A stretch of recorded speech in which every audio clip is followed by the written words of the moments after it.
Hey, what's up guys? I wanted to show you how to turn something like this, which is a simple texture, into something like this.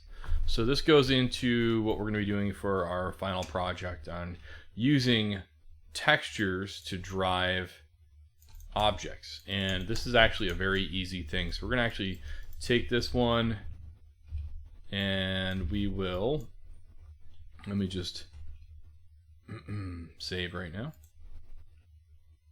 Alright, so I've got this. I'm going to put that in a layer and lock it so I can't move it around. And now I'm going to make another one. So how to make something like this, it's all about, again, thinking modularly. And this is using all those different pieces of textures that are inside of my Photoshop file. So I have my open book page, I have my book spines, and I have my bookshelf, and this little part, which I haven't added to the other model yet, was going to be little tiny spots on the bookshelf for maybe some little screws or something that hold it in together, or bolts. So let's cut to the chase here and get this thing going.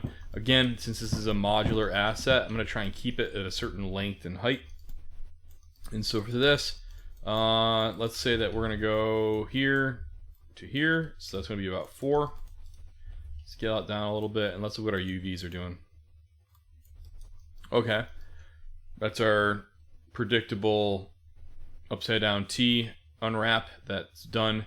We can't really figure out what that's going to be until we add a material to it. So this is why you're going to want to work with materials first and then create your objects based off of those. So it's sort of like, I don't know, you're putting together a puzzle and you know what this part does. Let me move this over so we can work with this, and you can see this over here.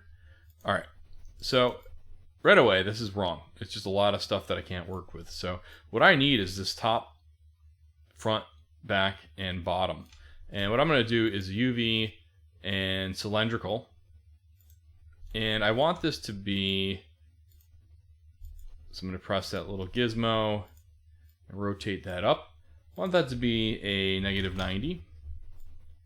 And I want this to wrap around all the way. So I'm going to grab that red and drag it here. And now I'm going to squeeze this out. Or, stretch it out. So, alright. What that did for me is it gave me these UVs. And this UV set was a lot easier to produce than sitting there having to connect everything. So I just did a couple key commands. You can see here is my back, here is my front, here is my bottom, and here is my top. So if I were to grab all of these shells and then I go into my rotate, I'm going to do that rotate once, and I'm going to squeeze that down and put it over here. And within a couple seconds I have a unwrapped piece of wood. Now the sides, this one and this, they need to be put together in a place that I think makes sense. If you did this, I would also add like the end, so the knot or the ends that, like, if you cut wood, you would see those rings. Probably put those there, but I didn't do that right now. So I'm gonna actually find a spot that kind of feels gnarly like that, and also gonna try and keep it with the length, not this side. So let's rotate this so it looks more like that. That actually doesn't look bad. It's got a little too much detail compared to this, so that's telling me that it's too big, so I should scale it down. And then if we even go maybe towards an end, we can wrap that so it looks like it's going around that side. That side's looking pretty good too. So, alright, I have a bottom board. How do we get the rest of it? Duplicate, snap, duplicate, snap. So I held down the X key. I got 3 boards. Cool. Now I can duplicate this one and rotate it. So I'll rotate it 90 degrees. And I am going to move this down.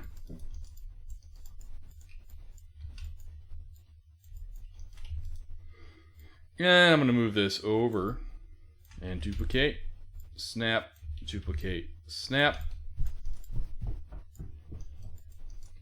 And let's see.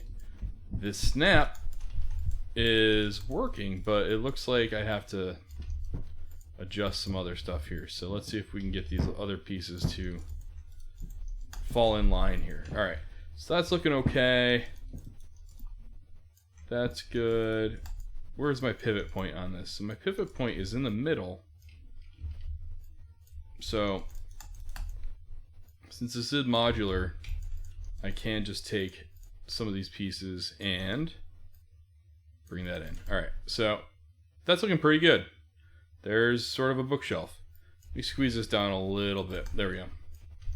All right, I've got a bookshelf. Now that I have that bookshelf done, I'm actually going to duplicate one of these vertical boards. Since I've already got UVs for it that kind of work for a book. Now that I have this, let me squish that down. And all right, I have something like this. Now, this, and this actually have to be modified a little bit so they actually work with the book. So let me hold down the shift key and extrude. For whatever reason, today, my extrude, when I hold down the shift key, it's snapping. So that's not so good. However, I can deal with that and tweak that a little bit like this. I've got that going on. I'm going to grab all 3 of these sides. And now I'm going to do a UV unwrap. Let's do another cylindrical. And I'm just going to rotate that again. I need that to be on -90. And then I want this to rotate like this. So that's going to be 90. So what I'm doing is, you can see how that's like a C. It's going to grab top, bottom, and side, and I have this. I apologize if you hear a thunderstorm. That would be my children's feet slamming on the hardwood above my studio. Okay. Let's see. I'm going to rotate this. There we go. And now I've got this little piece, which I'm going to move to be over here. All right, so all I want, and I know this is going to distort, and it's not going to be like a perfect representation of that, but that's okay because it's almost a solid color, and we're never going to look at these books. If you're looking at my books, get away from my books. That's what I say. We want to only look at them from a certain distance like that. So what we can do with this is we can grab the rest of it. And now that I have the rest of it, you can see there's some little bits that are showing up here. That's going to be this, that,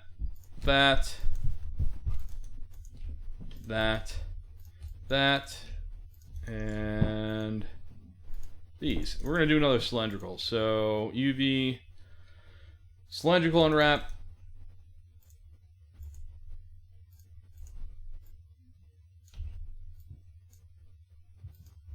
-90.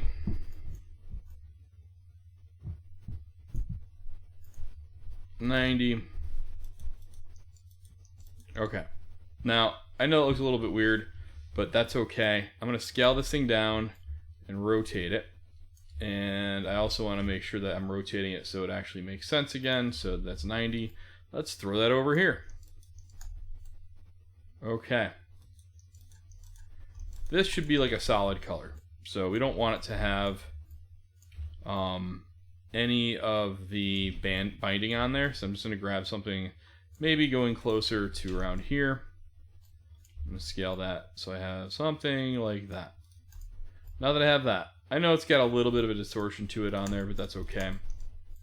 I'm going to grab these 3, and they should be down there waiting for me. Yes, they are. And I'm going to rotate this. And let's move that up.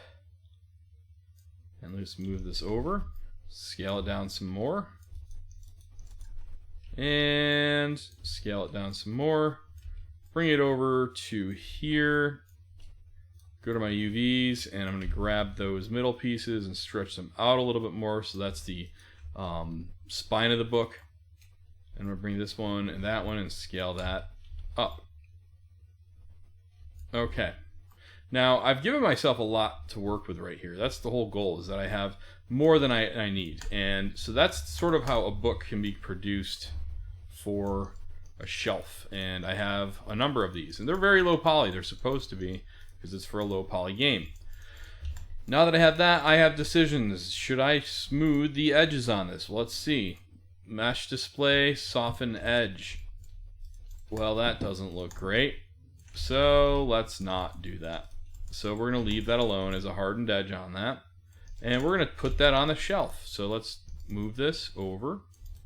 And let's adjust our pivot point so it's on the bottom of our model. So I'm just going to use the vertex snap, drag that down.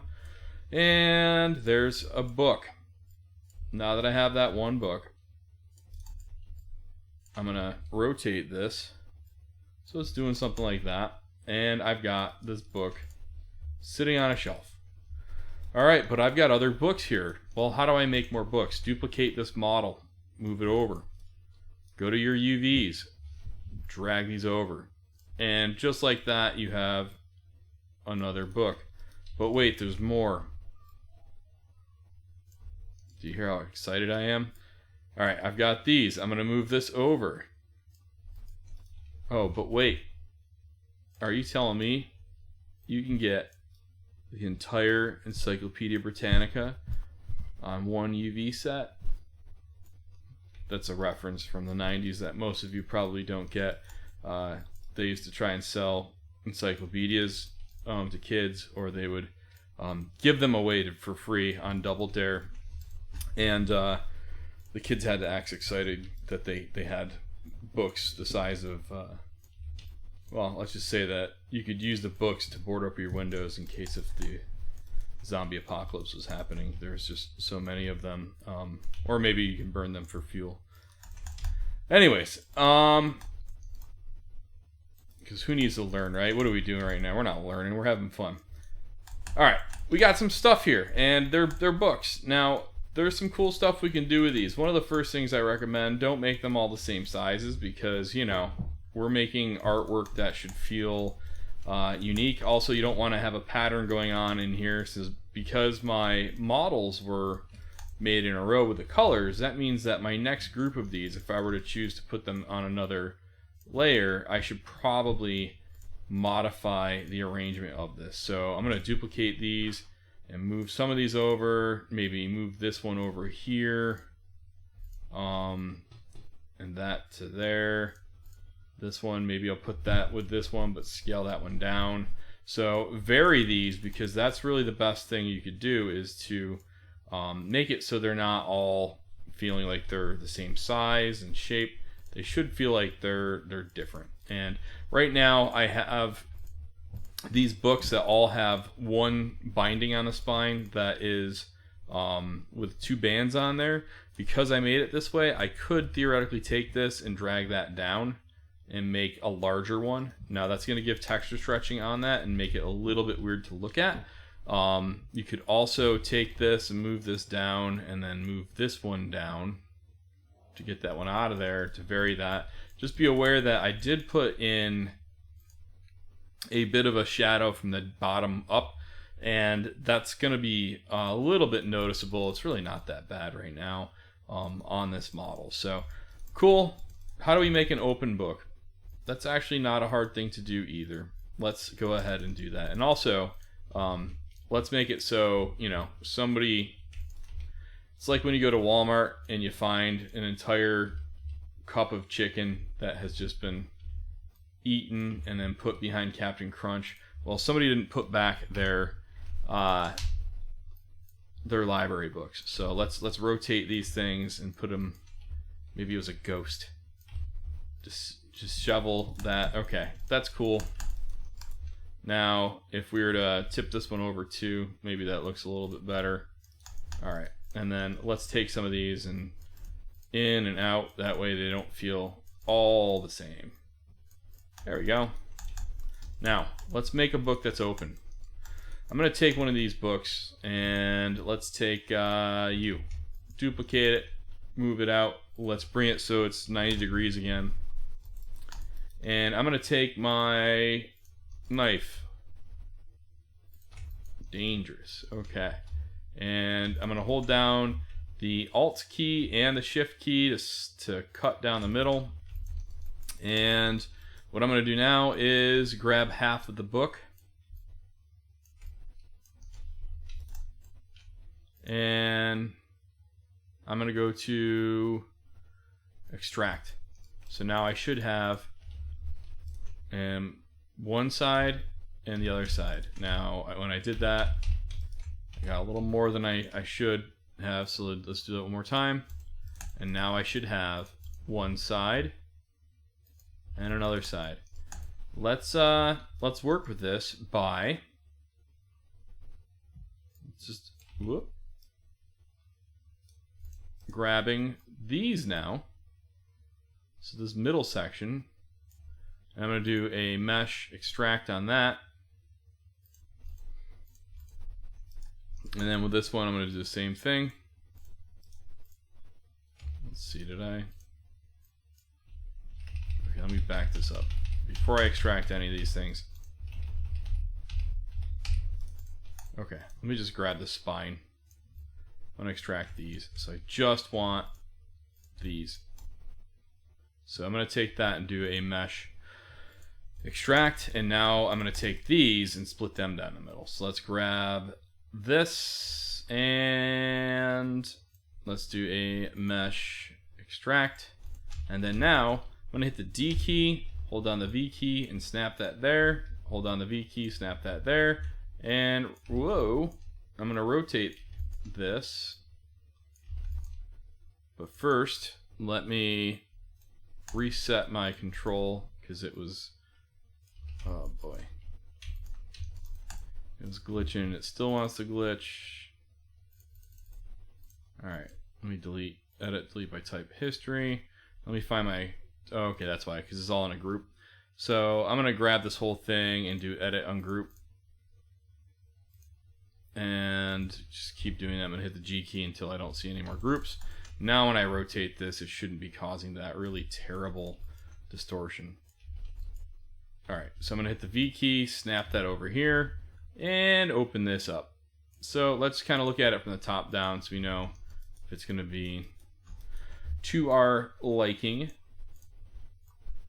There we go, that's going to work. And now we need to fix this. So we need to bring them all back together. First thing I need to do, I'm going to take both of these, or all three of them, mesh combine now. And I'm going to grab this vertice, snap this vertice, snap, and I'm going to do the same thing with the bottom.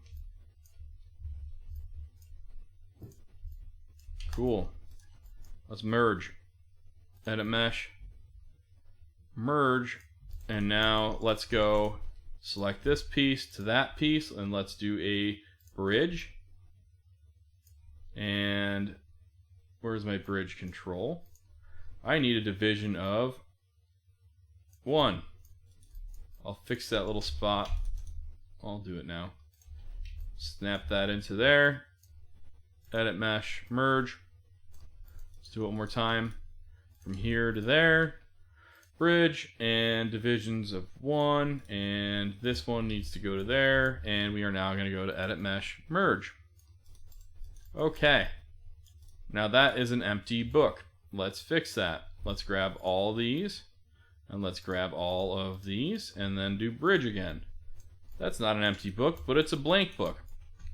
We can fix this by just selecting all 4 of these sides, and I'm going to go into my UVs and I'm going to go into an automatic on that. So now with the automatic UV, which I didn't do yet, so UVs, automatic, I've got these, and you'll notice that it laid it out like this. That's weird. Let's fix it. We're going to grab this, hold down the V key, and let's see, you're going to, let's grab vertex and see if that, no. Usually that'll snap, but it doesn't want to. That's okay. I'm just going to move these to there. So I want to mirror that over. And then I want to grab these. And then I'm going to move this over to here. So they're laying on top of each other. And now if I grab this and I rotate it, give that one rotation. Actually in the opposite direction. That's the closest part to the spine. I need to move over here. I have a gradient right here. Move this down. Move it in. And you've got a book that's got some writing on it now. Now, if it doesn't look correct, I did this while my child was trying to grab my mouse from me, so that's why this looks like that. I'm not even joking. So that's why that texture's a little bit weird. But there we go. I've got that kind of bending here. I'm going to grab this, move this up a little bit, and now I've got that going on. Now I can smooth those two for sure. So let's go to mesh display, soften edge on that. And now you've got a book that's got some words on it.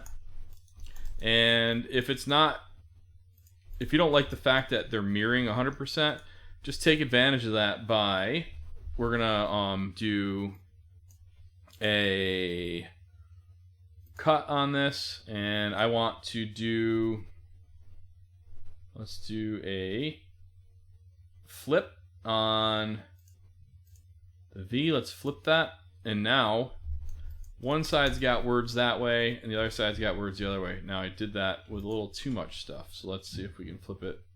Like, nope. Let's see, mesh, I have it on the other screen, split. So it's just this one, and flip. Okay, so now it doesn't look 100% like it's the same pieces. Let's throw this thing like on a bookshelf. That's what this is. I apologize, guys. I am lacking so much sleep, and so this is the me you have today. I apologize. All right. At a certain point, your body gets a tolerance to caffeine, and it gets really downhill from there. All right, let's get that like this, and razzle dazzle. You've got some books on a shelf that somebody didn't pick up and put away like they were supposed to. Sounds exactly like my day with the children. Who ripped that page? No one saying it? Okay. Can't use that book anymore. Oh, cool. That's a pop-up book that used to be your dad's that you ripped in half. Cool.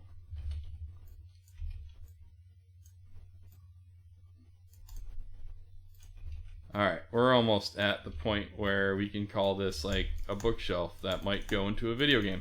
As a matter of fact, oh snap. Whoop. I tried to be cool, and this is what I get. Alright, let me do a mesh combine on that. I'm going to do that to this one too. Oh, I had it frozen. Let it go. Alright, I've got two of these things. I've got two different bookshelves, and you know what that's nice for? Breaking up the monotonous layout of books. Now you don't have to make two one after the other. You can just move around some books in there. But what's really cool about this, and remember what I keep saying, is the most expensive thing for your game, if it's a low poly game, it's going to be your textures. So we have one texture sheet that's a 512 by 512 texture, and we have two different bookshelves that are on that. That's awesome, and that's very helpful because if we were to throw that into our model, now these bookshelves are ginormous, so we're going to shrink them down. I'm going to go 0.75.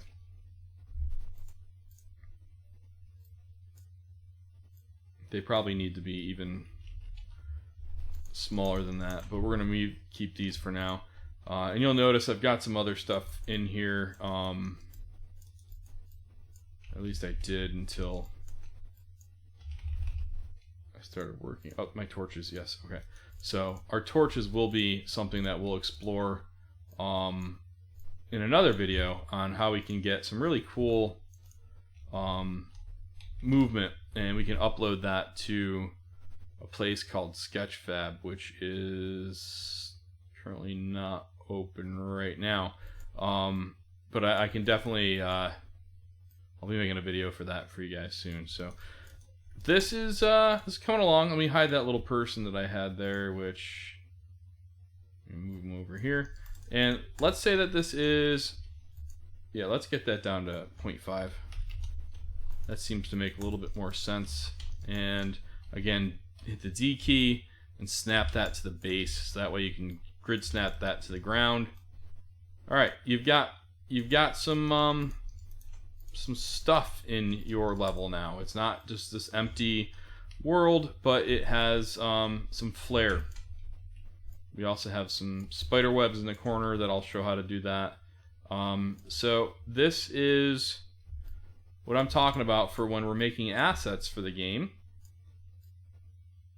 I've got now these pieces, and then in another video we'll talk about how to make and bake some torches that can go on walls.